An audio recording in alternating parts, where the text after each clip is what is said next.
I'm going to go and visit the schools one day a week, and in 2 years I will have visited every single school. Because one of the things that our children have, unfortunately we have a lot of children in the city with bad home lives. And I know what it's like growing up with a single mother without a father that we only saw 1 week out of the year, and how much it means to have a coach or a teacher say, "Good job, Kevin, way to go, I see the hard work you put in." Well, I see the mayor when he comes to our opening day at baseball games, and the kids love it. It's like the mayor came to see me, the mayor came to my school. They don't know what the mayor's policies are. What they know is that somebody important cares about them, and we need that in our city. We need the mayor of the city going to all the public schools and saying to the kids, "We believe in you. You're our future. We want you to do well. You have a great teacher here, Mrs. Jones, Mr. Smith. You should listen to them because they're smart people and they care about listening to you. And if you have a problem, you can go to them. And if you still don't get it, you can call me up at City Hall." And by the way, Susan here, she won the spelling bee. We've got a pair of Red Sox stickers for her. Congratulations. And John here hasn't missed a day of school all year, so we've given him this certificate. And all of you, you know, you've been children just as I have, and you know it, and you see these kids, and it's like, the mayor came to our school today, and he cares about me, and he cares about education, and it means so much. That's what I'm going to do. It might not sound like a lot, but I think it's a huge deal, and it's something that the other politicians, ask them to write down for you, how many days a week are you going to spend on education? Because they're all going to come here and say education is the #1 problem in the city, and it's their #1 issue. Ask them to write down for you how much time they're going to spend on education so that you can hold them accountable. You might remember, I want to talk about the budget now. That's my second biggest issue, because believe it or not, the city of Boston does not have a financial crisis. The state of Massachusetts does. The state of Massachusetts gets its income from the income tax, and a lot of people are losing their jobs right now, and things are tough at the state level. But here in Boston, we get the vast majority of our money from the property taxes. And even though people are losing their jobs or aren't making as much money as they used to, they still have to pay their property taxes every year, every 3 months actually. If you remember, the mayor said to us back in December and January, we're facing the worst fiscal crisis ever. We're $140 million in debt. Does everybody remember that? Remember the big headlines?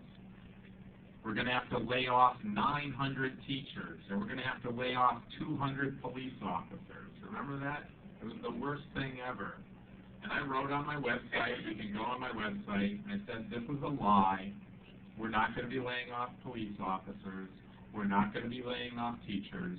This is the mayor being Chicken Little because he wants to have a meals tax, because he just wants to raise our taxes. And here we are 6 months later. The economy's continued to go down, down, down, down, down. We aren't laying off a single police officer. We're laying off 25 teachers, only because the teachers wouldn't accept his pay cut, and he's being vindictive. And he's making 2/3 of the budget cuts in education. The budget that just got approved, 2/3 of the cuts came to our education department. We need to be transparent with our money. It's not their money, it's our money. What I want to do is make Boston the most transparent city in America. Every income, every expense, every check should be available to the citizens online. The mayor said he was going to be transparent with the budget this year. I said, okay, just like you would do when you're figuring out your budget. You'd say, how much money do I have in the bank? So I sent a simple request to the mayor. How much money do we have in the bank? They refused to answer that question. I went to the Secretary of State's office. I said, the mayor won't give us this information. Please force him to give it to us. So he forced him to give it to us. I got the information. The city of Boston has $100 million more in the bank now than we did a year ago at this time. Okay?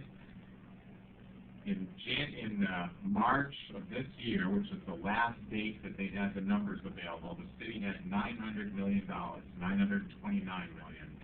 officially in the bank. We had $820 million in March of this time last year. You hear them every year say, oh, we're taking money out of the rainy day fund. Has everybody heard them say that? We're taking money out of the rainy day fund?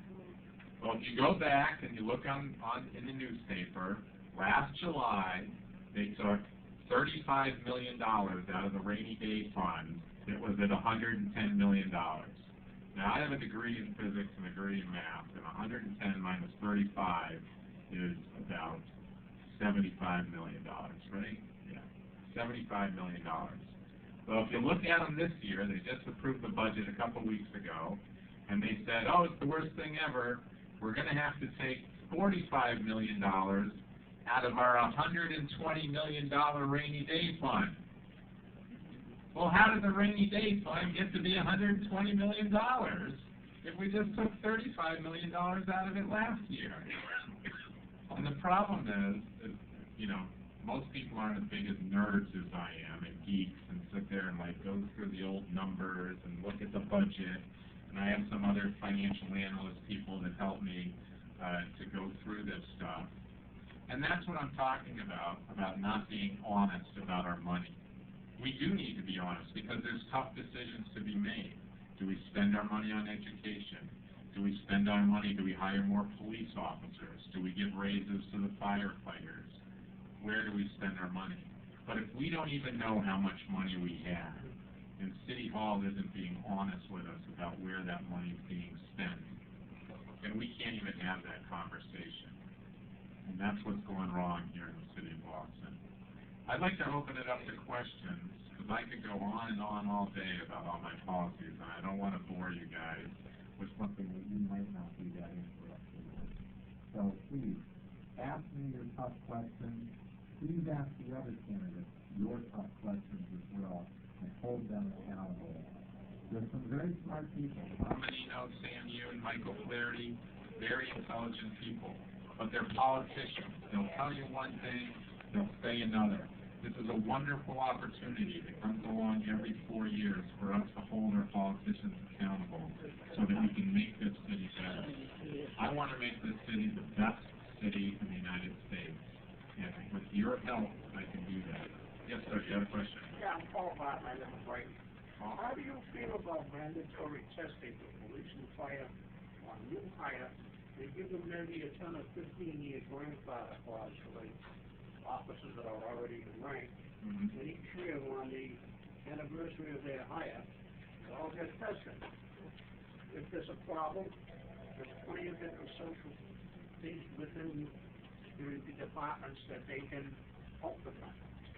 I support the mayor's, if you don't know that, and if you didn't get a question, the question was, where do I stand on mandatory drug testing for fire and police personnel? And I am in favor of it. I've heard the president of the firefighters union in Dorchester try to explain why they need to get paid more money to take drug tests, and why they need to get paid more money.